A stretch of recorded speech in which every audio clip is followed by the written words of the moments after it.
Je commence. C'est reçu.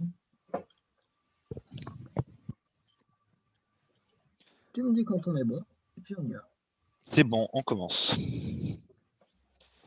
Donc, bonsoir, bonsoir tout le monde. Donc, bienvenue à cette première soirée conférence, soirée partage, un petit peu de tout autour de ce thème, les principales idées de la physique quantique, comprendre ce que disent les équations sans savoir les lire.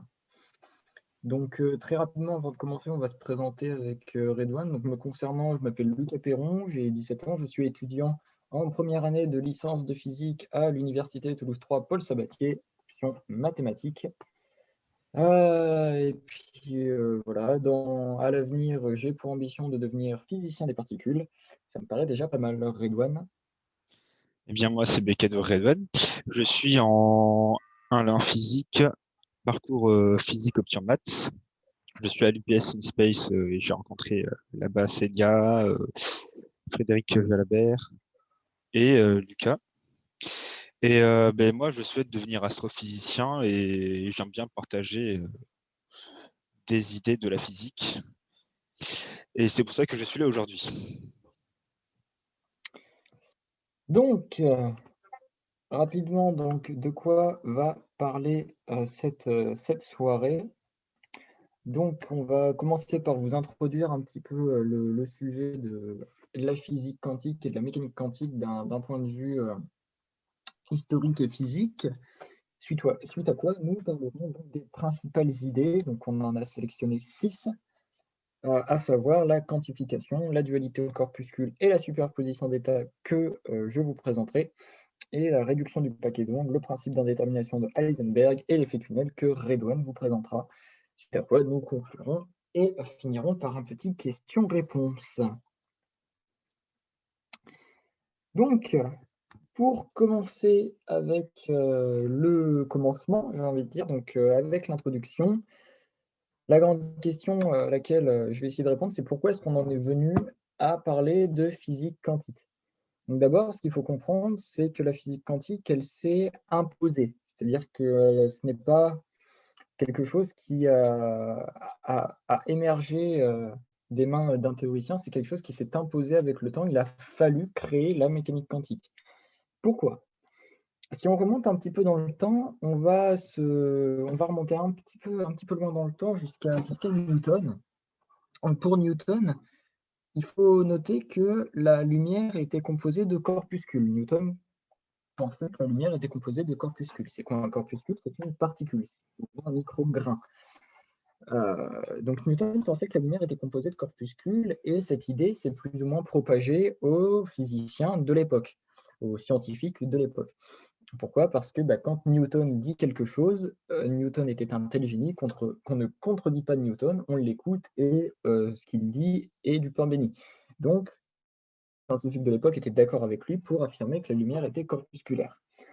Arrive au 19e, un certain anglo-saxon, James Clerk Maxwell, qui va publier une théorie reliant l'électricité et le magnétisme, donc la théorie électromagnétique de Maxwell, de laquelle découle naturellement que la lumière est une onde électromagnétique, se propageant à une vitesse d'environ 300 000 km par seconde. On ne savait pas encore qu'elle pouvait se propager dans le vide. Ça, je vais y revenir dans un instant. Donc pour Maxwell, la lumière est ondulatoire et il faut comprendre quelque chose. On pourrait rejeter cette idée-là en disant oui, mais Newton pensait que. Mais ce qu'il faut bien comprendre, c'est que cette idée d'une lumière ondulatoire va s'imposer de plus en plus. Pourquoi? Parce qu'on a énormément de retours expérimentaux, notamment une expérience dont on va beaucoup parler ce soir, qui est l'expérience des fentes de Young, ainsi que des expériences de diffraction de la lumière conduites par Fresnel, notamment Augustin Fresnel, etc., qui vont petit à petit imposer l'idée d'une lumière ondulatoire. D'autant que la théorie électromagnétique de Maxwell marche extrêmement bien. Donc, on a de plus en plus de raisons de penser que la lumière est ondulatoire. Plusieurs problèmes vont se poser en physique. Deux problèmes notamment. Alors, Je vous ai mis cette petite citation de Lord Kelvin, donc William Thomson, connu sous le nom de Lord Kelvin. Pour ceux qui ne le connaîtraient pas, Kelvin, c'est un très grand monsieur des sciences et de la physique en particulier, qui a beaucoup fait pour la physique, etc., notamment pour la thermodynamique. Et il a aujourd'hui une unité de température, donc l'unité de température du système international, qui porte son nom. C'était un très grand monsieur, pas du tout un imbécile, qui en 1900 a dit devant la British Association for Science « There is nothing new to be discovered in physics now, all that remains is more and more precise measurement ». Mon accent anglais est sublime, et pour ceux qui ne le parleraient pas, qu'est-ce que cela veut dire? Ça veut dire qu'il n'y a rien de nouveau à découvrir maintenant en physique. Tout ce qu'il reste à faire est de préciser encore et encore les mesures. Ce à quoi Kelvin ajouta que s'il y avait bien deux petits problèmes et que ça allait se résoudre dans les années à suivre, et quels étaient ces deux problèmes? Eh bien, le premier, c'était le problème de l'éther luminifère et le deuxième, le problème du corps noir. Alors, qu'est-ce que c'est que ce problème de l'éther? Eh bien, après la théorie de Maxwell, on commence vraiment à apprécier l'idée que la lumière soit une onde. Et le problème, c'est qu'une onde, ça se propage dans un milieu. À ce moment-là, il est inconcevable qu'une onde se propage dans le vide. Il lui faut un support matériel. Donc, les théoriciens de l'époque, les scientifiques de l'époque vont imaginer une sorte de fluide rigide mais élastique qui serait absolument partout dans le milieu interstellaire, dans l'espace, etc., qui imbiberait tout l'espace et dans lequel la lumière pourrait se propager. Donc, ils vont essayer de faire des mesures, mais évidemment, ils ne vont rien trouver. Donc, on a une expérience très connue, l'expérience de Michelson et Morley, par exemple, qui va déterminer que l'éther, il a vraiment des propriétés très bizarres, ou alors il n'existe pas. Enfin, il y a énormément de problèmes qui vont se poser. Donc ça, c'est le premier gros nuage qu'énonce Kelvin, et le deuxième, c'est le problème de rayonnement du corps noir. Pareil, alors un corps noir, très rapidement, c'est pareil, c'est un objet théorique en physique, peut basiquement symboliser par un four. C'est un objet qui absorbe tout le rayonnement qu'on lui balance, mais qui rayonne quand même. Un petit peu délicat. Mais donc voilà, et donc on a un problème avec la mesure du rayonnement des corps noirs. On a des lois, mais qui ne marchent pas, CF la violette. Et donc ces problèmes-là vont effectivement se résoudre quelques années après les dires de Kelvin, mais pas d'une façon qui va laisser tout le monde indifférent.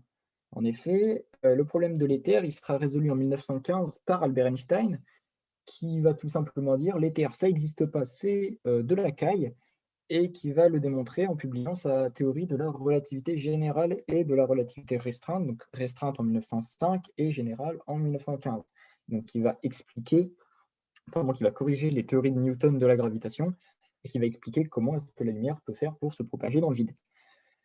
Et le problème du corps noir est un problème qui va être résolu par Max Planck en 1900 en introduisant une petite constante très connue aujourd'hui en physique qui s'appelle la constante de Planck et qui quantifie les échanges d'énergie. Comment est-ce qu'on en arrive à la physique quantique là-dedans? Eh bien, le problème du corps noir, il va mener à la mécanique quantique petit à petit.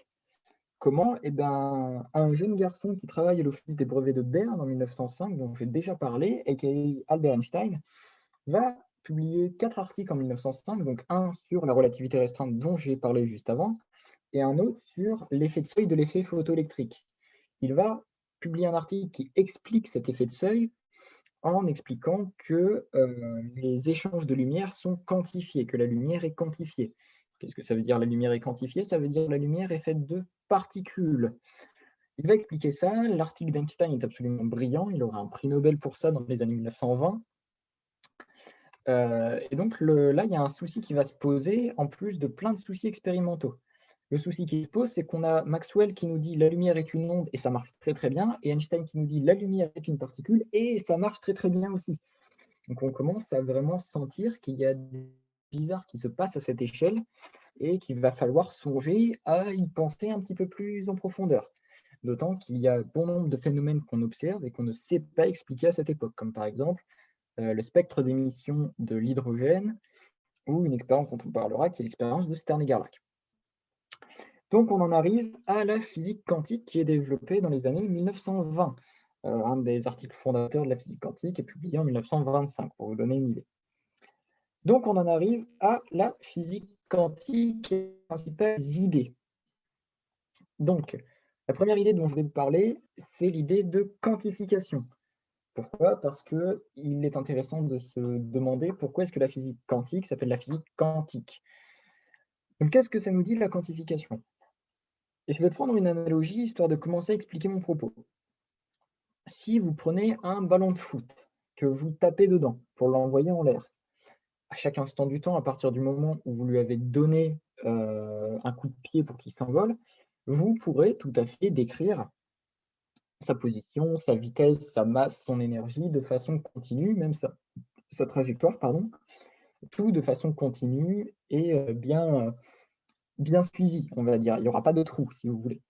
Et ben, l'idée de quantification, c'est que ça, à l'échelle des particules, donc des atomes, des molécules moyennes, voire petites, et de tout ce qu'il y a de plus petit qu'un atome, typiquement un électron, ça n'est plus vrai. Il est faux de dire qu'à l'échelle quantique, les propriétés sont continues. On a des propriétés qui sont discrétisées, qui sont discrètes, et qui ne peuvent admettre que certaines valeurs. Le cas typique, c'est l'énergie de l'électron. Alors, comment est-ce qu'on peut voir ça? On peut le voir de plusieurs manières différentes. Une façon de le voir, c'est par exemple si vous prenez une note de musique.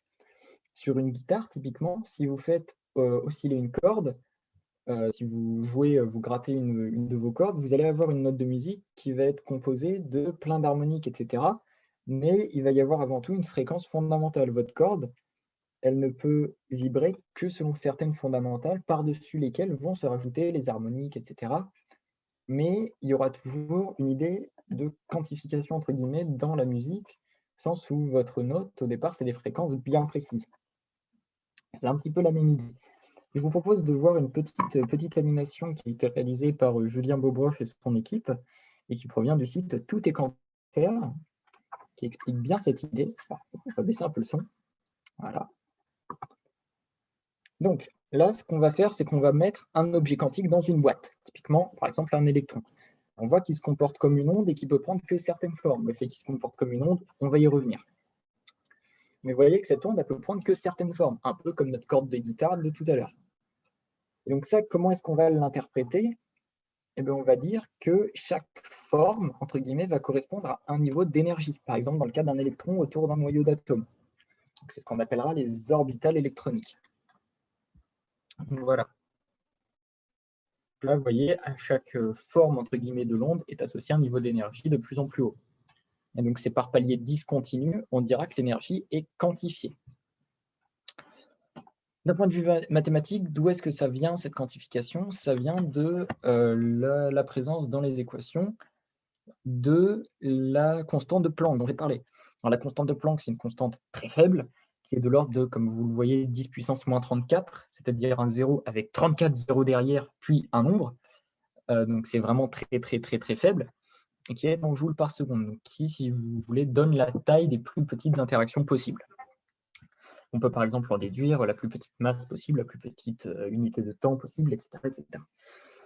Voilà. Donc, ce qui est quand même important de comprendre, c'est que tout n'est pas quantifié. Par exemple, la position et la vitesse ne sont pas quantifiées. À partir du moment où un électron se déplace, il peut avoir n'importe quelle position dans l'espace et n'importe quelle vitesse, bien sûr, tant qu'il ne dépasse pas la vitesse de la lumière. Voilà. Voilà, comme je vous disais, il y a en introduction, cette idée-là de quantifier les propriétés, elle est venue de plusieurs problèmes physiques, comme par exemple, je vous parlais de l'expérience du spectre d'émission de l'hydrogène, que je vous ai mis, et on voit bien que le spectre d'émission, il est discontinu. Il n'émet que selon certaines longueurs d'onde, donc certaines luminosités, si vous voulez, certaines couleurs, plutôt. Et donc, on voit bien que là, c'est quantifié. Alors, d'où est-ce que ça vient? Ça vient de la quantification du niveau d'énergie de l'électron autour de son atome d'hydrogène. Donc voilà, cette idée-là, et en bas à droite, vous avez l'expérience de Stern et Gerlach, mais qui fait intervenir une notion dont je ne parlerai pas, à savoir le spin. Donc, cette propriété-là, tout simplement, alors cette expérience, je ne vais pas trop rentrer dans le détail parce qu'il faudrait expliquer ce qu'est le spin, et ce n'est pas mon propos ici. Mais ce que ça vous dit, c'est qu'en gros, si vous envoyez des électrons dans un champ magnétique inhomogène, représenté ici, selon comment vous orientez le champ, vous vous attendez à obtenir une ligne droite sur l'écran de détection, alors que ce que vous obtenez deux tâches, une en haut de celle attendue et une en bas de celle attendue. Et donc, on voit bien que là, donc, le speed, mais je ne vais pas rentrer dans le détail de ce que c'est, est quantifié. Il peut accepter que deux valeurs. Donc, dans le cadre de l'électron, plus 1,5 ou moins 1,5. Des valeurs arbitraires. Donc voilà, donc ce qu'il faut bien comprendre avec la quantification, c'est que ce sont des notions bien réelles. Ce n'est pas juste un délire de physicien, théoricien ou quoi. C'est quelque chose de bien réel.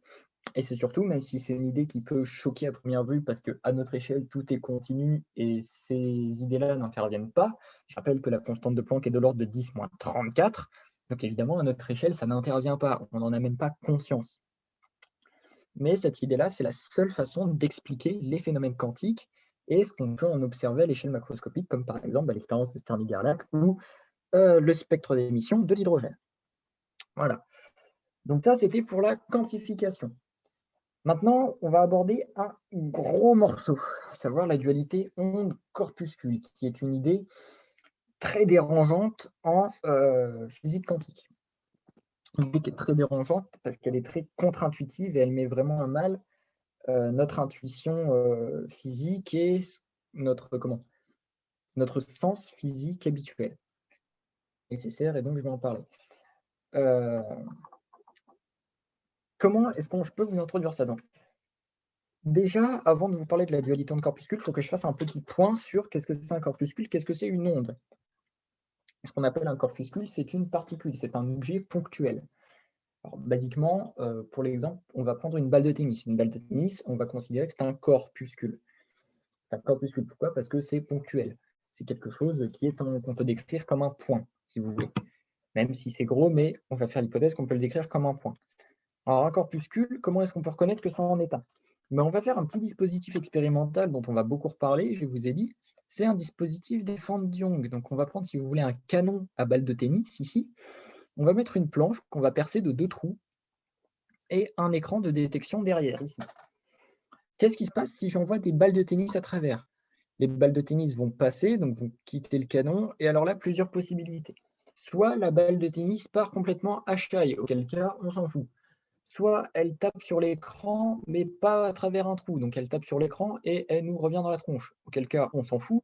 Soit elle passe à travers le trou. Et dans ce cas-là, en fonction de l'angle avec lequel elle est passée dans le trou, on pourra la détecter sur notre écran ici. Et donc, on pourra tracer, vous voyez, un espèce de graphe de là où on en a détecté le plus. On verra que globalement, on en détecte le plus ici, et là, assez peu au milieu, assez peu sur les côtés. Donc voilà, donc sur notre écran, on va vraiment voir des points matériels qui montreront où est-ce que la balle a tapé, si vous voulez. Une onde, maintenant. Qu'est-ce que c'est qu'une onde? Alors, une onde, c'est une perturbation qui se propage dans quelque chose. Le vide, dans le cadre de la lumière, en réalité, elle se propose ce qu'on appelle le champ électromagnétique. Je ne vais pas rentrer dans le détail de ce que c'est vraiment. Mais voilà, c'est une perturbation d'un milieu. Si on envoie des ondes sur notre petit dispositif, donc c'est quelque chose qu'on sait faire, hein. Par exemple, dans une petite cuve d'eau très fine avec un vibreur, on sait reproduire cette expérience. Donc c'est quelque chose qui va créer des petites vagues, si vous voulez, donc avec un fond d'onde, ce qu'on appelle sphérique, et qui va envoyer les vagues sur notre fente percée, qu'on appelle des fentes Young, terme que j'utiliserai plus tard. Quand notre onde va se propager, elle va arriver sur les fentes Young. Elle va passer au travers. On va observer un phénomène assez étrange qui est typiquement ondulatoire. Quel est ce phénomène? L'onde va passer par les 2 trous en même temps. C'est normal, c'est une onde. Donc elle se propage un peu partout dans l'espace en même temps et elle va passer par les 2 trous en même temps. Quand elle va passer, elle va se dupliquer, si vous voulez, avec la même fréquence derrière, mais avec une amplitude un peu moindre, entre guillemets, bref. Donc elle va passer derrière. Une fois qu'elle va passer derrière, cette onde elle va continuer à se propager dans l'espace et vous voyez qu'il y a des endroits où elle va croiser l'autre onde. Et alors là, qu'est-ce qui va se passer? Ben, ce qui va se passer, c'est qu'à certains endroits, l'onde de gauche et l'onde de droite va arriver parfaitement en phase. Qu'est-ce que ça veut dire parfaitement en phase? C'est-à-dire qu'elles vont arriver, si vous voulez, avec la même distance parcourue, donc les crêtes vont arriver de façon similaire. vont arriver au même endroit. Si vous voulez, deux crêtes vont arriver au même endroit. Et alors là, on va avoir ce qu'on appelle des interférences. L'interférence, c'est le fait que l'onde va se superposer avec elle-même. Deux types d'interférences vont alors se présenter, soit les interférences constructives, quand les ondes arrivent en face. Donc, vous voyez que là, on a les deux mêmes signaux. Donc, ça nous fait un signal plus grand que les deux signaux originels, donc avec une amplitude 2 fois plus grande. Et dans le cas où elles n'arrivent pas en phase, on va avoir des interférences destructives. Par exemple, là, elles sont à ce qu'on appelle en opposition de phase. Donc, une crête correspond à un creux. Et là, les ondes vont s'additionner aussi de façon à parfaitement s'annuler. Qu'est-ce que ça va donner sur notre écran de détection? Ça va donner cette figure-là, un petit peu particulière et vraiment typique des ondes, qu'on appelle des franges ou une figure d'interférence. Donc ce phénomène-là, vous vous doutez bien qu'on ne peut pas le retrouver avec des corpuscules, parce que le corpuscule, il passe que par un trou. Donc on ne peut pas interférer avec lui-même parce que ce n'est pas une onde. Donc c'est un phénomène typiquement ondulatoire, l'interférence. Notez que c'est un phénomène qui s'observe à l'état naturel, par exemple, à l'entrée de certains ports. Il y a un port en Égypte qui est très connu, où vous pouvez observer un phénomène de diffraction. C'est un peu comme de l'interférence, mais vous pouvez observer un phénomène de diffraction. Il y a d'autres ports un peu partout avec deux entrées où vous pouvez observer les vagues que la mer apporte aux portes du port interférer avec elles-mêmes. C'est très joli. Il y a pas mal de photos sur Google, je vous laisse chercher tout ça. Ce qu'il faut bien comprendre avec la dualité onde-particule, c'est que c'est quelque chose qui s'applique aux phénomènes quantiques, typiquement aux électrons. Alors, je vais vous montrer la petite vidéo et après, on va en discuter un petit peu. Enfin, je vais en discuter. Hop, pareil, je baisse le son hop, et je vais vous commenter ça. Donc là, on retrouve notre dispositif expérimental des fentes d'ion. J'envoie mes balles de tennis au travers. Surprise, surprise, ça fait des points en face. Ça arrive n'importe comment. Il y en a qui rebondissent. Voilà. Donc ça, c'est ce que je vous ai dit. C'est dans le cadre de corpuscules, de particules, d'objets ponctuels. Si j'envoie mon onde, donc une onde classique, typiquement des vagues à la surface de l'eau. Les vagues passent par les deux trous à la fois, interfèrent avec elles-mêmes et on voit l'apparition de figures d'interférence ou de franges d'interférence. Et alors, si j'envoie un objet quantique, l'objet quantique va passer à travers les deux fentes, va interférer avec lui-même et sur l'écran, je vais avoir un point ponctuel comme un corpuscule, une particule. Ça, c'est quelque chose d'assez particulier. Donc Redouane ne vous explique pas pourquoi est-ce qu'à l'issue, ça fait qu'un point, qu'on appelle la réduction du paquet d'ondes, et c'est Redouane qui vous en parlera. Donc vous voyez que si j'en envoie un très grand nombre, je retrouve mes figures d'interférence. Hop, je vais vous les montrer. Donc voilà, si j'en envoie un très grand nombre, par exemple d'électrons, on sait le faire, c'est un dispositif expérimental que l'on sait faire, on obtiendra des franges d'interférence. D'où vient ce phénomène qui paraît absolument contre nature? Déjà, ce qu'il faut bien comprendre, c'est qu'un électron, un objet quantique, n'est pas une particule, mais ce n'est pas une onde non plus. Et ce n'est pas les deux. C'est quelque chose d'autre. Vous allez me dire, oui, mais là, ça a quand même franchement l'air d'être une onde. C'est vrai, mais ce n'est pas tout à fait ça. Ce qu'il faut comprendre, c'est que l'électron, avant qu'on le mesure, avant qu'on l'observe, donc ici, par exemple, qu'il se mette sur l'écran, il n'est pas clairement localisé en un point. Ce n'est pas un objet ponctuel, ce n'est pas une particule. Ce n'est pas une onde non plus, attention. Comment est-ce qu'on va le décrire? On va le décrire avec ce qu'on appelle une fonction d'onde. Qu'est-ce qu'une fonction d'onde? Une fonction d'onde, c'est une onde qui décrit une densité de probabilité de présence. Qu'est-ce que ça veut dire? Ça veut dire que si vous voulez, c'est un objet mathématique, la fonction d'onde, mais qui est réel. Un petit peu délicat, je l'accorde. En gros, votre fonction d'onde va se propager avec le temps. Vous voyez là, si vous voulez, comme le train d'onde de tout à l'heure. Vous voyez, c'est, hop, si je le mets, voilà. La fonction d'onde, c'est ça, c'est ce qui se propage et qui crée notre figure. Donc la fonction d'onde, elle va se propager et elle va nous dire qu'à un temps t, à une certaine position de l'espace, on a tant de probabilité de trouver notre objet quantique si on le mesure. C'est une idée qui est un peu délicate, et je l'accorde, mais il faut voir ça comme une onde qui se propage. Alors ce qu'il faut bien comprendre, c'est que ce qui est l'onde, c'est la probabilité de trouver l'objet quantique. Ce n'est pas l'objet quantique en lui-même, attention. C'est vraiment une probabilité de présence, c'est une densité de probabilité, on appelle ça. Donc la fonction d'onde, c'est vraiment ça, c'est vraiment quelque chose qui est certes physique, mais qui ne correspond pas à la particule. Donc si vous voulez, quand la particule va être mesurée, là, les propriétés vont se réduire en un point, blablabla, Redouane vous en parlera. Donc voilà, donc ce qu'il faut bien comprendre, c'est qu'on peut voir notre objet quantique parfois comme un corpuscule. Quand on le mesure, ça fait un point. Donc on pourrait se dire c'est un corpuscule. Et parfois comme une onde. Parce que quand il passe, quand on en envoie beaucoup, ça fait des franges d'interférence et ça correspond à des ondes. Donc c'est une particularité très étrange de la physique quantique. C'est quelque chose évidemment qu'on ne retrouve pas à notre échelle macroscopique ou même mésoscopique. Mais il faut vraiment accepter cette idée-là que la fonction d'onde, c'est un objet qui est physique, qui existe. C'est lui qui impose les figures d'interférence que l'on voit dans l'expérience des formes de Young. Mais, c'est pas ce que je voulais faire, voilà. Mais qui n'est pas l'objet quantique en lui-même. C'est très délicat, je l'accorde. D'un point de vue historique, comment on en est venu à parler de la dualité onde-corpuscule?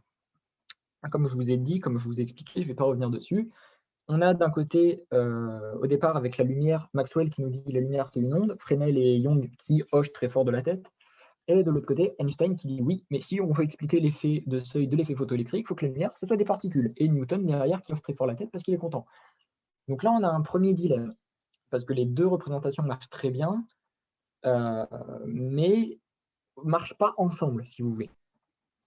Et on a quelqu'un, un physicien français, qui s'appelle Louis de Broglie, qui va arriver en 1911, si je ne dis pas de bêtises, et qui a son frère qui travaille à un institut de recherche à Paris et qui étudie la radioactivité. On découvre vraiment l'activité à peu près en même temps que tous ces phénomènes-là. Et ce qu'entend De Broglie quand il écoute son frère parler, c'est qu'il entend parler de particules alpha, de rayons alpha, etc. Et De Broglie va faire sa thèse. Il va se dire, mais en fait, cette idée de dualité qu'on accorde à la lumière entre l'onde et la particule, on peut la propager à n'importe quelle particule de matière. Alors pour ceux qui ne sont pas familiers avec ce que c'est qu'une particule alpha, c'est quoi? C'est un noyau d'hélium. C'est-à-dire que c'est l'assemblage de deux protons et deux neutrons. Voilà. Et c'est ce qui est responsable de ce qu'on appelle la radioactivité alpha. Et donc De Broglie va dire, voilà, on a notre dualité, d'abord sur la lumière, mais on peut la propager à tout, et il va spécifiquement étudier le cas des électrons, et donc qui va s'étendre à toutes les particules de matière, qui composent aujourd'hui ce qu'on appelle le modèle standard de la physique des particules, et même au-delà. Quelques analogies, enfin une analogie en particulier, pour essayer vraiment de vous faire comprendre cette idée-là qu'il ne faut pas dire qu'un corps quantique, qu'un objet quantique, pardon, c'est un corpuscule ou une onde. C'est l'analogie bien connue du cylindre. Par exemple, si je suis sur une feuille et que je regarde un cylindre, selon comment je me mets, je verrai un rectangle ou je verrai un rond. Alors, qu'est-ce que je pourrais penser? Je pourrais me dire, alors cet objet, il est bizarre parce que parfois c'est un carré, parfois c'est un rond. Alors, c'est quoi? Est-ce que c'est plutôt un carré? Est-ce que c'est plutôt un rond? Est-ce que c'est plutôt les deux? Est-ce que c'est plutôt l'un parfois, l'autre, ça dépend comment l'expérience que je fais, etc. Ce qu'il faut bien comprendre, voilà, le cylindre, c'est pas un carré, c'est pas un rond, c'est pas un assemblage des deux, c'est un cylindre, c'est autre chose. L'analogie s'arrête là. Il faut bien comprendre que c'est pas parce qu'on ne voit qu'en 3D qu'on ne sait pas décrire ce qu'est un objet quantique. C'est pas ça du tout. L'analogie s'arrête au fait que c'est ni l'un ni l'autre, c'est pas les deux. C'est juste ça. La nature des objets quantiques, elle nous échappe, mais parce que quelque part, on n'a pas encore de vraie bonne description mathématique qui pourrait nous permettre de comprendre, même d'interprétation qui permettrait de nous faire comprendre ce qu'est un objet quantique. Ça nous échappe encore totalement. Peut-être que ça nous échappera pour tout. Donc voilà, et donc vous voyez, là, on a 4 petites images donc, de l'expérience des fusions réalisées avec des électrons. On ne voit pas très bien, parce que la qualité, en gros, si vous envoyez donc, vos électrons, vous allez avoir d'abord des tâches comme des particules, de plus en plus de tâches comme des particules, de on commence à avoir des traits et, surprise, des figures d'interférence comme des ondes. Donc voilà. En gros, pour la dualité onde-corpuscule. Je sais que c'est quelque chose de très délicat et on pourrait y revenir à la fin si vous le souhaitez.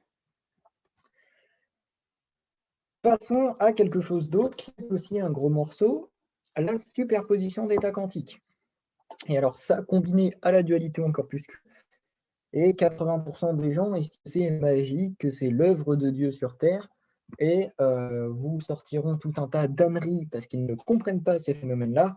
J'en cite quelques-uns. La médecine quantique, théorie magnétique de l'eau, mémoire magnétique, qu'est-ce que j'en sais? Enfin, toutes ces conneries invraisemblables sont issues de personnes qui ne comprennent pas ces phénomènes-là. D'un autre côté, elles ne cherchent pas vraiment à les comprendre. Bref, donc, concernant la superposition d'états quantiques, comme je l'ai dit, là, notre objet quantique, on le décrit quand il se propage comme une fonction d'onde, une fonction de densité de probabilité de présence dans l'espace. Donc une fonction d'onde, vous en avez une représentée juste là, en bas à droite. Alors cette fonction d'onde, comme je vous l'ai dit, c'est une densité de probabilité. C'est-à-dire qu'au plus fort de l'onde, par exemple ici, on dira, si on mesure à cet instant t, parce que là c'est représenté en 2D, mais il faut bien savoir qu'une fonction d'onde, elle est en 4D, donc 3 dimensions d'espace, une de temps, l'onde se propage. On dira, à cet instant du temps, à cet instant de l'espace, enfin à cette position de l'espace, on aura, disons, 80 de trouver notre particule si on mesure. Et si on le mesure là, on aura 5% de chance de le trouver, etc. Donc, ce qu'on peut dire, c'est que quelque part, notre particule, elle est un peu à 80% ici et 5% là, et 1% ici, et 2% là. Mais elle n'est pas à plusieurs endroits en même temps. C'est ça qui est vraiment très important à comprendre. Elle n'est pas à plusieurs endroits en même temps. La probabilité de la trouver est répartie dans l'espace. C'est complètement différent, même si c'est un peu à comprendre aussi. C'est un peu comme la dualité, c'est un petit peu délicat et c'est très contre-intuitif. Mais il faut vraiment le comprendre comme ça. La particule, elle n'est pas à plusieurs positions, et c'est généralisable, elle ne va pas à plusieurs vitesses, etc. Mais notre description autorise cela à la même plusieurs états superposés. Donc on voit qu'elle est à 80% ici, 5% là, 10% là, etc. Donc ça, c'est quelque chose aussi qu'on retrouve dans les fonds de Young. Parce que qu'est-ce qui nous dit que la particule est dans un état superposé et donc décrite par une fonction d'onde? Le fait que les figures d'interférence, elles apparaissent parce que notre fonction d'onde, elle passe par les deux trous à la fois. Si elle ne passait que par une figure d'interférence, c'était montré sur la petite animation, je vous l'ai volontairement montré parce qu'on ne le montrera pas après. Mais voilà.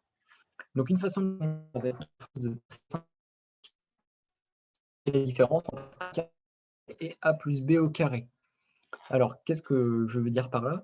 Mettons que si vous passez par le trou de gauche, vous passez en A carré.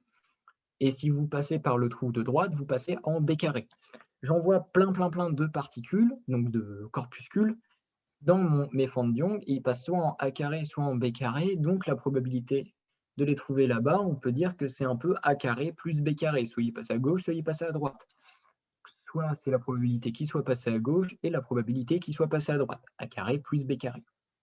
Dans le cas d'une onde, c'est pas ça. Dans le cas d'une onde, elle va passer, donc typiquement de notre fonction d'onde, elle va passer par les deux trous en même temps. Donc elle va passer par A plus B au carré. Donc c'est ce qu'on a là, A plus B au carré. Et donc si on fait un petit peu le petit, qu'on développe l'identité remarquable, on retrouve notre terme en A carré plus B carré qui nous dit l'onde elle est passée à gauche, l'onde elle est passée à droite. Et on a ce terme en 2AB qui nous dit l'onde elle est passée en A et en B simultanément. Elle est passée en A et en B en même temps. Elle a passé les deux en même temps. Donc ce qu'il faut bien comprendre, c'est que c'est pas notre onde, elle est en A et elle est en B. C'est comment dire? Il faut vraiment avoir cette idée-là dans le cadre d'un objet quantique où c'est des probabilités. C'est une fonction d'onde qui représente sa densité de probabilité de présence. L'objet quantique, encore une fois, c'est pas l'un ou l'autre, c'est quelque chose d'autre. Très délicat à comprendre, mais j'espère que j'ai été relativement clair là-dessus. Si vous avez des questions, vous pouvez revenir, bien sûr. À la fin, il n'y a aucun problème et j'essaierai d'être plus clair si je le puis. Je laisse maintenant la place à mon collègue et ami Redouane qui va vous parler de ceci? Alors, je vais vous parler de la réduction du paquet d'ondes. Comme on a vu avec Lucas, les particules qui se propagent dans l'espace sans leur probabilité de présence et sont décrites par une fonction d'onde. Et la réduction du paquet d'ondes, c'est tout simplement le fait que lorsque on va observer une particule à un instant T, les densités de probabilité de présence dans l'espace vont s'effondrer pour se figer et on aura une particule qui sera présente à un endroit de l'espace parce que j'ai observé cette particule en question. Ici, comme on a vu tout à l'heure, on a envoyé, c'est une expérience des doubles fentes de Young. On a envoyé des particules sur un écran grâce à un canon. Et quand on en envoie 10, on ne voit pas de figure d'interférence apparaître. On a juste quelques particules qui sont dispersées un peu partout. À n égale à 10, on commence à voir apparaître des figures d'interférence. À n égale à 1000, on commence à bien le discerner. Et ensuite, quand on arrive à n égale à 100 000, on a bien notre figure d'interférence. Et il faut savoir que en fait, cet écran-là, avec lequel on mesure la venue des particules, en fait, il va prendre une mesure. Et donc, la probabilité de présence de notre particule va se figer et être bien définie dans l'espace. Comme on peut voir sur l'animation devant vous, si on envoie un objet quantique, une particule, vers la double fente, il aura une densité de probabilité au cours du temps. Et puis, à un moment, il va arriver à l'écran et on aura bien une particule qui a été captée à un instant T et qui sera bien définie dans l'espace. C'est ça, la réduction du paquet d'ondes. La probabilité de présence se fige. Là, Lucas accélère la vidéo et à un moment, en envoyant plusieurs particules, des centaines, voire des milliers, à un moment, on arrive aux figures d'interférence, comme on a vu sur les photos précédentes. Il y a un autre cas à traiter, c'est lorsqu'on va placer un observateur avant les deux fentes. Tout simplement, si je me mets derrière les deux fentes et que j'observe la particule se déplacer, la particule va prendre la fente de droite ou la fente de gauche, et pas les deux.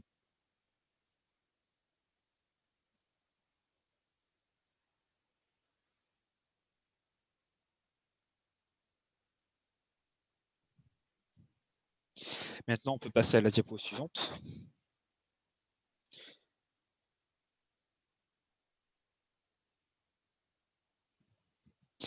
Et maintenant, on va parler du principe d'incertitude d'Heisenberg. Il est aussi appelé le principe d'indétermination d'Heisenberg. Ça dépend des gens. Et la plupart du temps, d'après ce que j'ai compris, on préfère l'appeler le principe d'incertitude d'Heisenberg. Mais dans certains livres ou dans certains articles, on peut retrouver le terme indétermination. Le principe d'incertitude d'Heisenberg a été élaboré en 1927 par Werner Heisenberg, qui est un scientifique allemand né dans la ville de Munich en 1901. Et là, je vais faire une petite parenthèse. Il faut savoir qu'à l'époque, en 1927, l'Allemagne était reconnue pour sa science. Et on retrouvait énormément de physiciens allemands ou autrichiens qui ont travaillé sur la physique quantique. Maintenant, on ferme la parenthèse et on passe au principe d'incertitude d'Heisenberg. Je vais vous l'énoncer. Tout simplement, le principe d'indétermination d'Heisenberg nous dit que lorsqu'on va mesurer une paire de caractéristiques d'une particule, on va prendre sa vitesse et sa position. On va prendre sa vitesse et sa position et on va tenter de les mesurer. plus on aura de l'information sur sa vitesse, plus on saura sur sa vitesse, moins on en saura sur sa position. Et plus on en saura sur sa position, moins on en saura sur sa vitesse.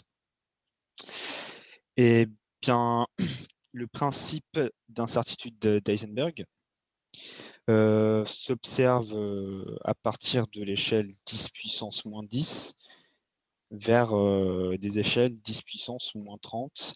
Et il faut bien noter que sigma x, c'est l'incertitude sur la position, multiplié par l'incertitude sur la vitesse, doit être supérieur ou égal à h bar divisé par 2m.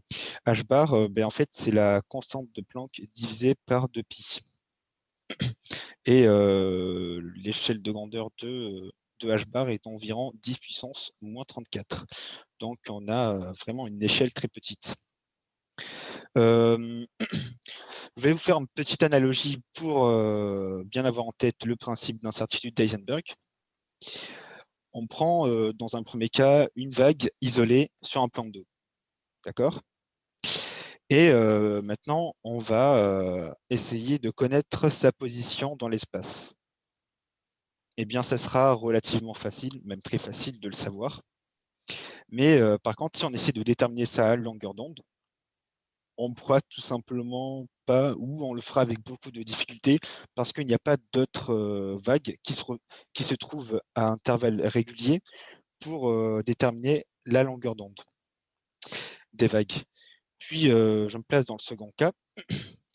Et là, en fait, on a plusieurs vagues sur un plan d'eau. Et là, je vais mesurer la longueur d'onde entre deux vagues.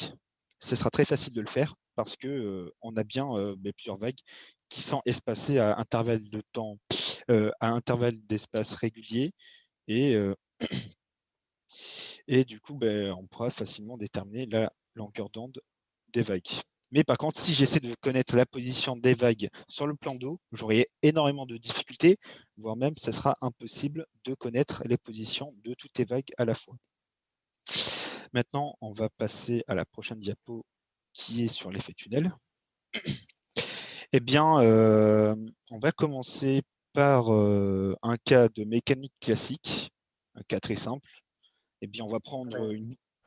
Antoine, Oui, pas fini le principe d'indétermination, mon garçon. oui. Eh bien, ici, on va prendre une boule de bowling et on va essayer de l'amener d'un point A à un point B. OK? Et en fait, tout simplement, je vais devoir lui donner une certaine vitesse et donc notre boule de bowling aura une certaine énergie cinétique et elle atteindra le point B sans grande difficulté. Et par contre, si je mets une colline sur son chemin, eh bien, on va faire en sorte que la colline soit assez haute pour que notre boule de bowling ne puisse pas la traverser. Eh bien, à ma boule de bowling, je lui donne une certaine vitesse, donc elle aura une énergie cinétique. Et il faut que cette énergie cinétique soit supérieure à l'énergie potentielle au sommet de la colline, de la boule de bowling, pour que cette boule de bowling puisse traverser la colline et rejoindre le point B. Eh bien, on peut se représenter la colline comme une barrière énergétique et prendre notre boule de bowling et dire que c'est une particule. Et cette particule-là, on va essayer de la rapprocher à une autre et à s'en séparer par une barrière énergétique. Je ne vais pas approfondir le cas. On l'a vu personnellement en mécanique, des cas particule-particule qu'on essayait de rapprocher. Et ça demande d'autres schémas, mais là, je vous fais vraiment une image.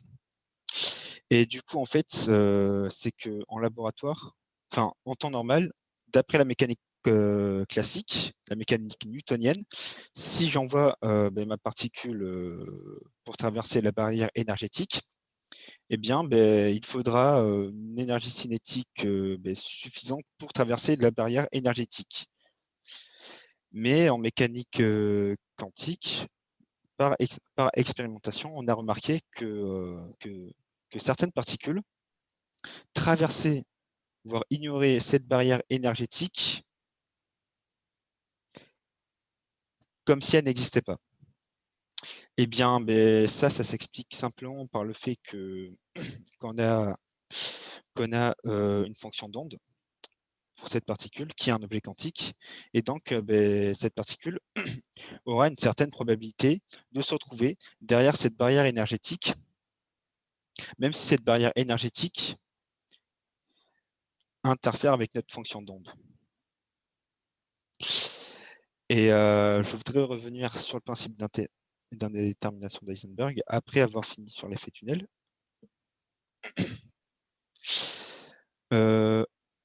Alors, on attend l'animation.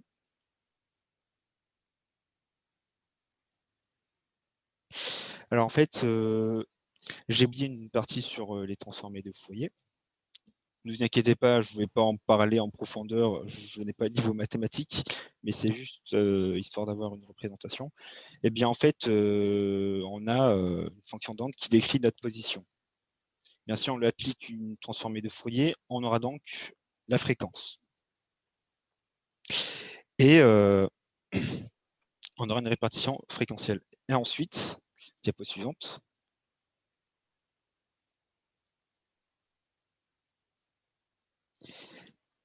Désolé pour la latence. Eh bien, là, on prend, comme on a vu précédemment, on prend notre fonction d'onde, on lui applique la transformée de Fourier, on aura une répartition fréquentielle, et à partir de cette répartition fréquentielle, on peut avoir une probabilité de vitesse.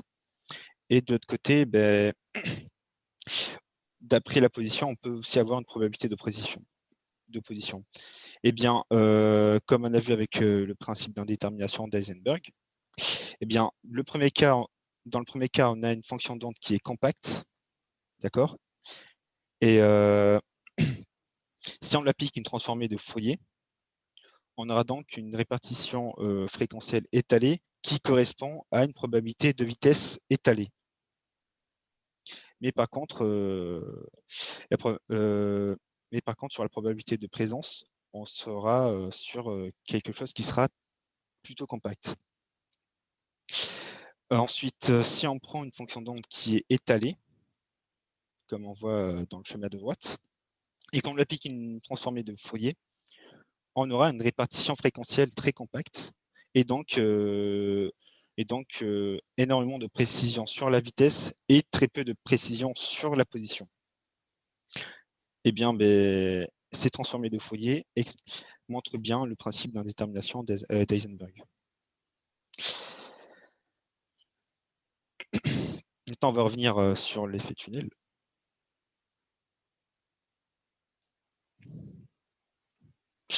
Et on va revenir sur l'animation qu'on avait à la fin.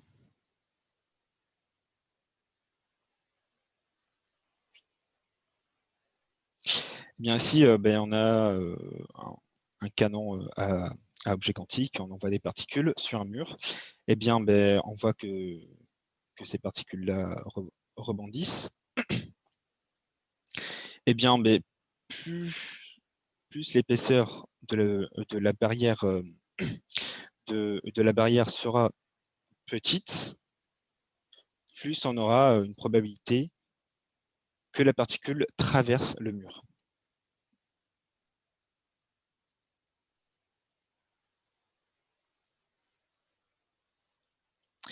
Et une application en observation atomistique, en physique des matériaux, c'est le fameux télescope à effet tunnel. Et bien en fait, la pointe, en fait, elle est dotée d'un atome, et cet atome-là, en l'approchant d'autres atomes, par effet tunnel, va attirer les électrons des atomes du matériau qu'on veut étudier. Et grâce à la mesure du flux d'électrons et à du traitement du signal et tout, avec des logiciels, on peut déterminer la répartition dans l'espace de chaque atome du matériau qu'on étudie.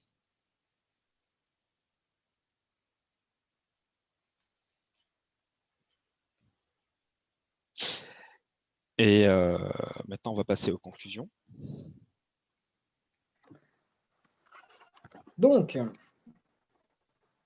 Pour conclure très rapidement cette présentation et après on passera aux questions donc, si vous en avez. Ce qu'il faut bien comprendre, donc, c'est que comme je l'avais énoncé au début, la mécanique quantique, c'est quelque chose d'extrêmement complexe, que ce soit dans sa description mathématique ou sa description conceptuelle. C'est quelque chose qui est très sujet à débat encore aujourd'hui au sein de la communauté scientifique sur plusieurs interprétations. Il y a des interprétations qui se battent un petit peu. Par exemple, l'interprétation de Copenhague, l'interprétation de Bohm, enfin, il y en a vraiment beaucoup qui se battent un petit peu. Beaucoup des phénomènes sont très difficiles à comprendre si on n'a pas les compétences mathématiques pour. Donc, typiquement, la dualité entre corpuscules, le principe d'indétermination, etc. Ce sont des choses très sensibles, mais qui sont nécessaires et qui sont bien réelles. Et donc, voilà ce qu'on peut dire un petit peu sur la mécanique quantique et ses principales idées, c'est que malgré que ça soit très délicat d'en parler, de le vulgariser, ou même tout simplement d'essayer de le comprendre, c'est quelque chose dont on a besoin aujourd'hui. Beaucoup des technologies qu'on a aujourd'hui sont issues de la physique et de la mécanique quantique. Pour n'en citer que quelques-uns, comme l'a dit Redouane, le microscope à effet tunnel, qui est aujourd'hui extrêmement utilisé donc en physique des matériaux, génie des matériaux, etc. Mais sans aller chercher aussi technologique, un simple ordinateur, un téléphone portable, un laser. Tout ça, c'est dû aux physiciens de la quantique et même Internet a été développé au CERN par des physiciens des particules qui reposent sur la physique quantique. Donc aujourd'hui, la quantique est partout autour de nous, malgré qu'on n'en ait pas forcément conscience, mais elle est partout autour de nous dans ses applications. Et beaucoup de principes sont encore à utiliser dans le futur, comme par exemple la supraconductivité, la superconductivité, pardon. Non, c'est ça, la supraconductivité, pardonnez-moi. Donc, par exemple, dans les projets d'Elon Musk d'Hyperloop, ça repose sur des principes de supraconductivité, etc. Donc, il y a encore beaucoup à faire et on n'a pas fini d'en entendre parler et ça n'a pas fini non plus de déchirer la communauté scientifique pour des questions d'interprétation de cette théorie. Voilà. Je peux dire un truc. Je t'écoute. Bah déjà, excusez-moi d'avoir bugué tout à l'heure. J'ai complètement zappé une partie à cause, je sais pas, mais à cause de la latence peut-être.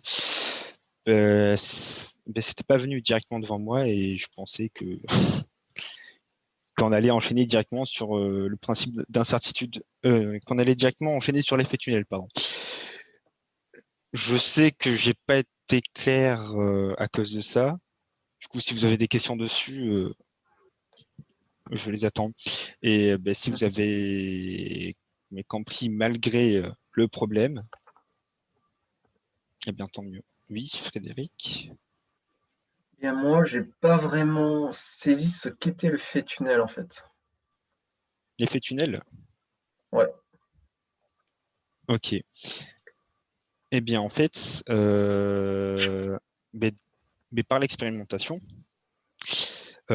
avant de se lancer dans les expérimentations, d'après la mécanique classique, si on prend deux particules et qu'on essaie de les rapprocher, mais toutes les deux, il faut une certaine énergie pour pouvoir faire en sorte qu'elles soient quasiment collées. Bon, je vais prendre un exemple avec la fusion nucléaire. Mettons que pour une fusion nucléaire, il me faut tant d'énergie, mettons 10 puissance 6 joules, pour pouvoir faire fusionner deux noyaux. Là, c'est juste à titre d'exemple, 10 puissance 6 joules. Eh bien, ça, c'est d'après la mécanique classique. Eh bien, par l'expérimentation, en faisant de la fusion, on remarque qu'il nous faut seulement 1000 joules pour pouvoir faire fusionner deux noyaux. Eh bien, ça vient du fait que les deux particules, elles sont décrites par des fonctions d'onde et que du coup, en fait, il y a une certaine probabilité qu'elles soient, mais qu'elles se rencontrent directement pour pouvoir fusionner. Et c'est grâce à ça que notre Soleil brille. Et en théorie, en fait, d'après la mécanique classique, le Soleil n'est pas censé briller, mais on arrive à expliquer que la fusion nucléaire est possible grâce à la mécanique quantique au cœur du Soleil, ce qui nous permet d'avoir de la lumière sur Terre. Est-ce que j'ai été plus clair? Ouais. Et après, pourquoi ce nom, effet tunnel? Effet Alors, est-ce que tunnel? je peux expliquer quelque chose? Oui, oui. Oui. Alors, éventuellement, pour certaines personnes pour qui ce serait pas très clair, parce que vu qu'elles sont décrites par une onde, il y a une probabilité de les retrouver. Une bonne analogie, c'est si votre voisin joue de la batterie dans l'appartement à côté de chez vous ou fait des travaux, une onde, de façon classique, vous savez que quand elle rencontre un obstacle, par exemple un mur, une partie va être reflétée, donc l'onde va rebondir, si vous voulez, sur le mur, une partie va être réfractée, donc va se propager entre guillemets dans le mur, et une partie va être transmise, c'est-à-dire qu'elle va passer au travers du mur, elle va passer à travers le mur, puis dans votre pièce. C'est exactement la même chose qui se passe avec la fonction d'onde. La fonction d'onde va passer, si vous voulez, il y a cette fonction d'onde qui va passer au travers de la barrière de potentiel, donc la barrière énergétique dont parlait Redouane, et donc il va y avoir et qui va continuer à se propager derrière cette barrière de potentiel. Et donc, si vous observez, vous avez une faible probabilité de chance, mais qui existe quand même, d'observer votre particule derrière la barrière potentielle, la barrière énergétique. Ça marche à peu près pareil qu'une onde classique, en fait. Elle va se propager derrière l'obstacle en étant transmise. Là, c'est exactement la même chose qui se passe. Et c'est un effet qui, si vous voulez le point de vue historique, qui a été découvert par Georges Gamow, et c'est lui qui l'a nommé effet tunnel, pour les raisons que Redouane va expliquer. Ok. Eh bien, mais comme si en quelque sorte, au lieu de passer mais par la barrière de potentiel qui est représentée par une colline en quelque sorte, notre graphique de l'énergie cinétique requis, et ben en fait c'est comme si la particule traversait un tunnel en ignorant la barrière énergétique. Ok, d'accord. Après, il faut pas oublier que c'est du quantique et que en fait même les chercheurs eux-mêmes n'ont pas des explications profondes du phénomène et on se base énormément sur de l'expérience dans ce domaine-là. D'accord, d'accord, ok. Donc c'est un peu normal qu'on ne comprenne pas. C'est pas comme en relativité générale où on peut avoir une petite intuition. Ici, c'est vraiment l'expérimentation qui guide. Yes, d'accord.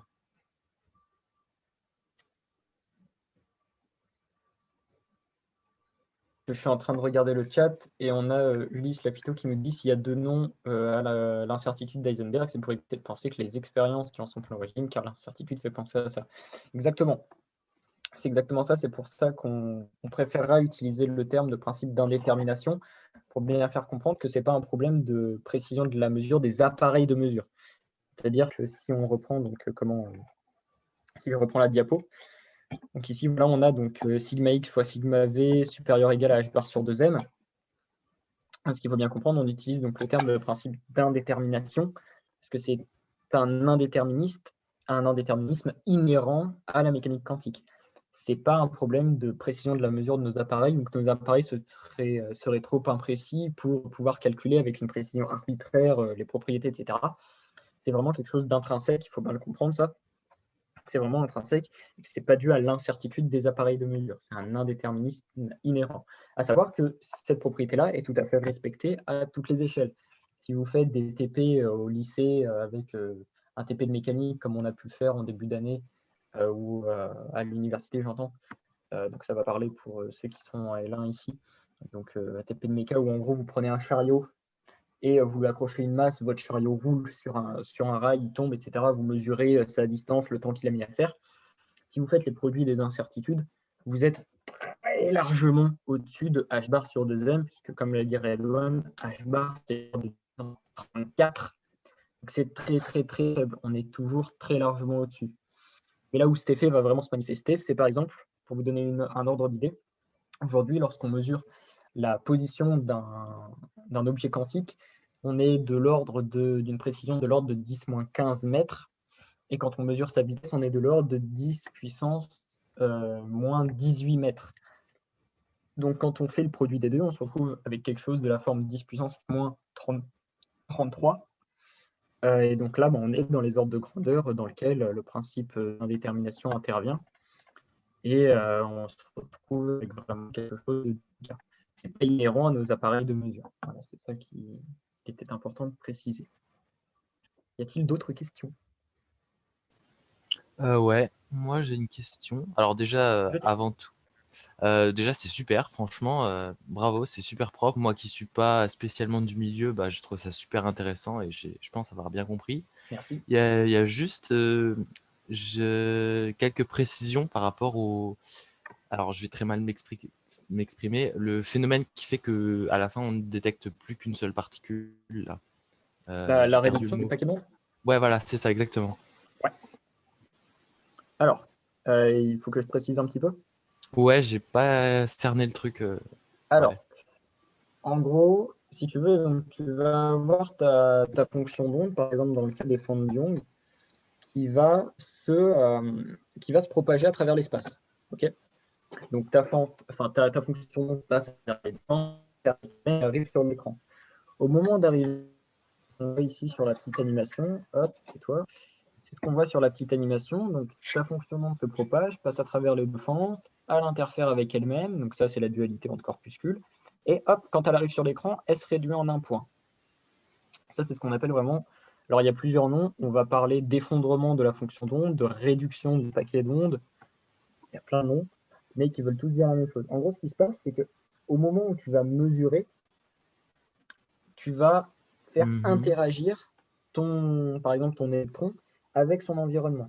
Bien comprendre que les propriétés quantiques, alors on devait en parler de base en parlant de la décohérence, on s'est dit que ça serait trop lourd, parce que la décohérence c'est quelque chose d'assez nouveau et on en parlera plus tard.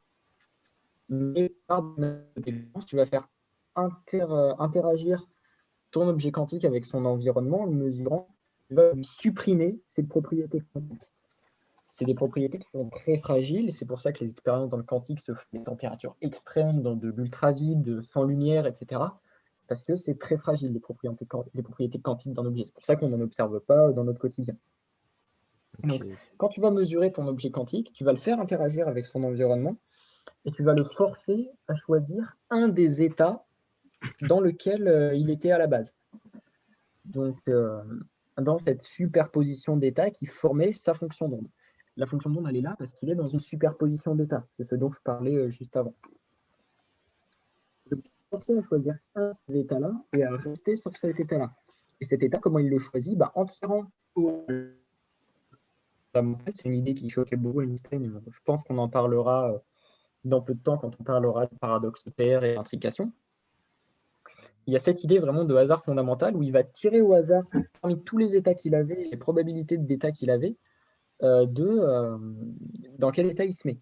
Donc, dans le cadre de notre forme de Young, par exemple, donc il va tirer au pif, et globalement, en moyenne, si tu fais la moyenne, il va se retrouver plus souvent en haut des crêtes de sa fonction d'onde. Donc, si je mets sa fonction d'onde, il va se retrouver plus souvent ici, ici et ici que dans les creux ou sur le fait que ça descende. Et c'est ça qui va te créer les franges d'interférence.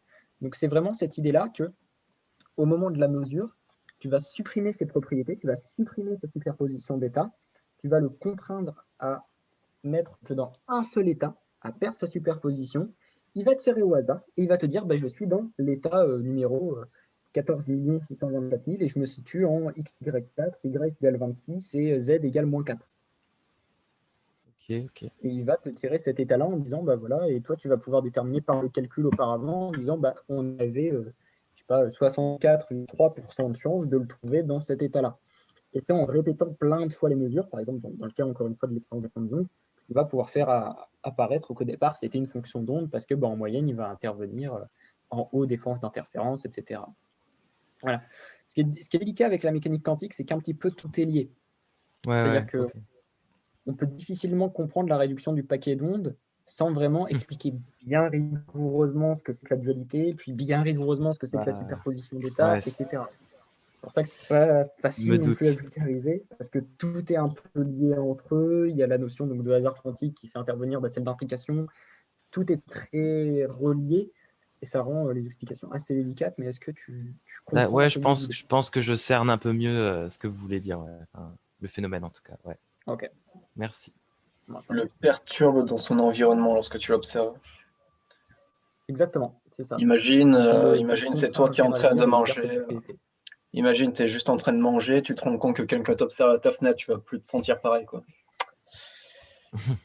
Bah, c'est pareil pour l'électron. Lui, il est là, il fait sa vie, il se sent, enfin, il voit qu'on l'observe, on interfère dans son milieu, en fait, et boum, il change d'état. Il n'est plus pareil. Dac, C'est ça. merci pour Et l'analogie. une bonne façon, je vais donner une analogie que nous a donnée notre professeur de mécanique, qu'on remercie encore une fois, Monsieur Martin. Si un jour il tombe sur le diffusé Merci, de Monsieur Martin. l'enregistrement. Merci beaucoup. Notre heure et demie avec vous nous a aidés. Donc, une analogie qu'il nous a donnée. En gros, si tu es en voiture, si tu observes les voitures qui roulent sur l'autoroute, au moment où tu vas voir une voiture passer, tu regardes son capot, tu vas capter les photons du capot de la bagnole, ou tu vas carrément en envoyer dessus, etc. Mais tu te doutes bien qu'un photon sur le capot d'une voiture à 130, ça ne va pas la gêner des masses pour continuer. Parce que c'est tellement massif, c'est tellement gros, etc. Que ce n'est pas un photon plus ou moins qui va la gêner. Mais un électron tout seul dans de l'ultravide à 0,4 Kelvin, une connerie comme ça, sans lumière, quand tu vas le mesurer, donc basiquement en lui envoyant des photons à la gueule, là tout de suite, ça va le déranger et ça va lui faire perdre ses propriétés, la fonction d'onde s'écroule et pouf, il est en un point. Ok, Voilà. ok, d'accord. D'autres questions?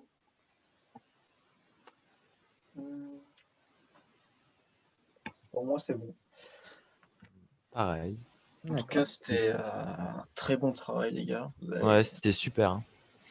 Vous avez fait une très bonne préparation. Ouais, 3 semaines, 3 semaines. Ouais, bah ça se sent, ça se sent. Hein. Et du coup, la prochaine fois, vous allez plus parler des applications, si j'ai bien compris votre programme. Oui, c'est ça. Enfin, on va approfondir un peu pour pouvoir parler d'applications. Ok. Après, mais on sait pas trop.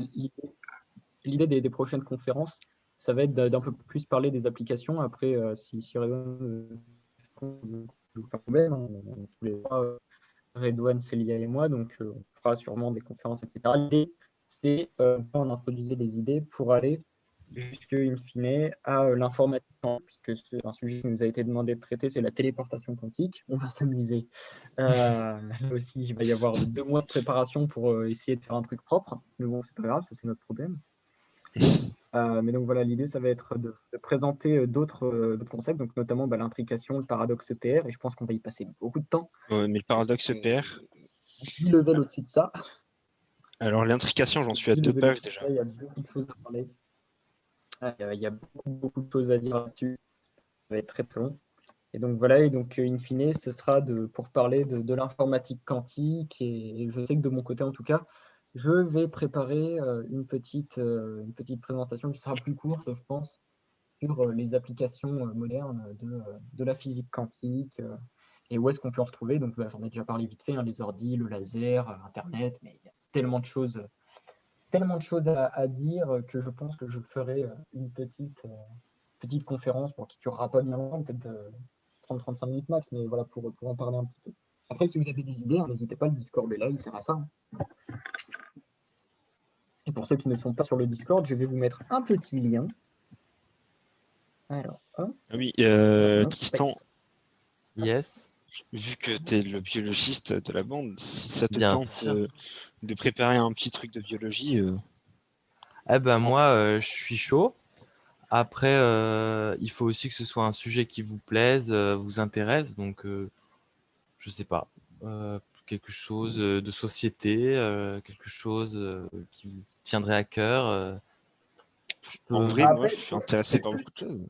c'est Oui. plutôt à toi que ça devrait tenir à cœur. Hein. Si vraiment tu as un Ouais. sujet qui te passionne, que tu aimerais partager, c'est ça Ouais. le but de ce Discord. En C'est fait- vraiment en partager fait, ce qui nous donne. Franchement, c'est à toi que ça doit tenir à cœur, pas à nous. Hein. Nous, après, on te dira juste, tu peux la faire, tu peux pas la faire. On s'arrange quand est-ce que tu la présentes, mais après, fais-le pour toi avant pour nous. En tant que c'est des choses bien intéressantes à sûr. partager, qui peuvent apprendre des choses, etc., c'est roule Michel. Bah, Le truc, c'est qu'en fait, clairement, en biologie, je peux vous parler d'à peu près tout, clairement, avec mes facilités plus ou moins, quoi, voilà.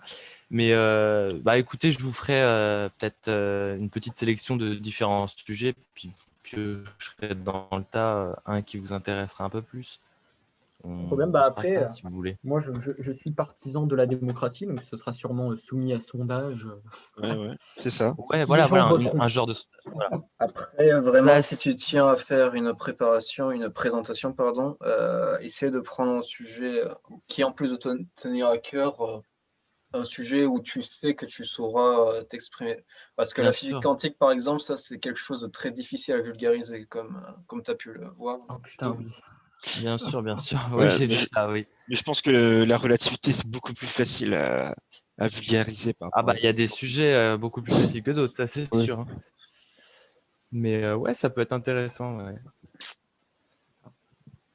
Pour ma part, l'ai dit, hein, mais j'ai énormément d'idées de choses à traiter.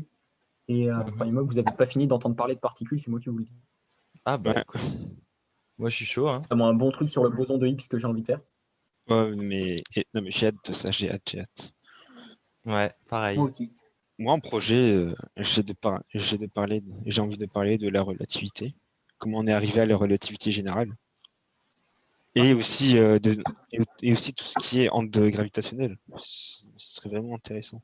Les trous On a noirs. Mais c'est on en a vraiment vraiment, vaste, en fait. Ouais. on en a vraiment un, l'infiniment petit, et l'autre l'infiniment grand pour le coup, là, c'est parfait. C'est ça. Ouais, c'est ça. Vous en avez deux à l'infiniment grand, hein. C'est lié aussi et très intéressé Ah non, mais par il y en la a d'autres sur cosmologie et l'infiniment petit. l'astronomie. Ah, il y en a. Ouais, Il y a... j'ai vu qu'il y a quelques personnes intéressées par la physique des particules, c'est cool. Moi, je ouais, suis plus infiniment petit perso, mais bon. Et c'est normal, c'est la bio, c'est l'esprit de la bio, ça. Il faut dire, vous Ah, n'avez ça pas dépend, commencé. ça dépend. Ah oui, il y a aussi mais l'étude mais des populations en bio. Ouais. Bah ouais, Cette tu peux, étude, c'est comme en physique, tu peux aller du grand au petit, sauf que le spectre est un peu plus réduit, quoi. C'est de la biosphère jusqu'aux cellules, voilà. Mais c'est à peu près pareil. Mais il y a des choses intéressantes à dire. Il y a plein de Ouais, concepts très intéressants à dire. j'avais pensé à un truc un peu de société, peut-être puisque moi, vraiment, mon domaine de prédilection, c'est la génétique. L'homéopathie. Oh putain. Alors là, non, avec moi, vous n'entendrez pas ça. Non, vous parlez un peu Bah, heureusement.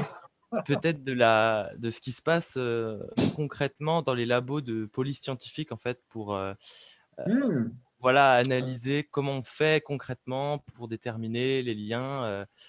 Voilà, enfin, un peu de criminologie, un truc un peu actuel, quoi, adapté. Je sais pas, ouais, ça. j'y réfléchis. Si tu Après, il veux, faudra voir. On parle du Covid et des variants. Ah, je peux vous parler du séquençage. Covid aussi. Mais oui, c'est ça. Enfin, Eh ben, bien sûr, bien sûr. typiquement, nous, on fait des équadifs, mais les physiques, on fait des équadifs. On peut te donner un modèle et toi, tu peux en discuter, Oui, dire. lier les matières, ça peut être super intéressant, ça, pour le coup. Ouais. Non, mais ça, mais on peut faire une conférence. Mais l'équadif qui décrit l'évolution des épidémies, c'est des équadifs Ah oui, du premier ordre. On sait ouais. largement le résoudre, même du second ordre. Et puis toi, tu prends une guidée sur le choix des variables à prendre. Ouais, ça Ouais, peut être. Ouais, un croisement. c'est ça, exactement. Après, si tu veux, si tu veux parler un petit peu de ce que tu disais, les méthodes d'analyse qu'on retrouve en police scientifique, etc. Yes. J'ai pas mal d'amis parce que j'ai fait STL. Et du coup, STL, à l'époque, dans l'ancien temps, l'année dernière, jadis, il y avait deux spécialités, biotechnologie et physique de labo, enfin physique-chimie de labo. Moi, j'ai fait physique-chimie parce que je suis pas un gland nul. Et, mais cela dit, j'ai pas mal d'amis qui ont fait biotech et qui aujourd'hui sont dans des BTS de biotechnologie aussi, etc.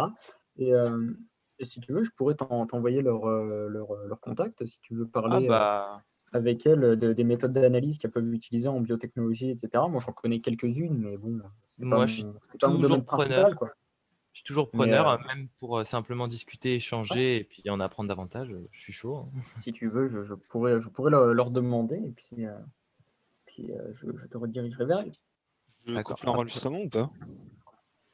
Ouais, tu peux couper. Ouais, allez.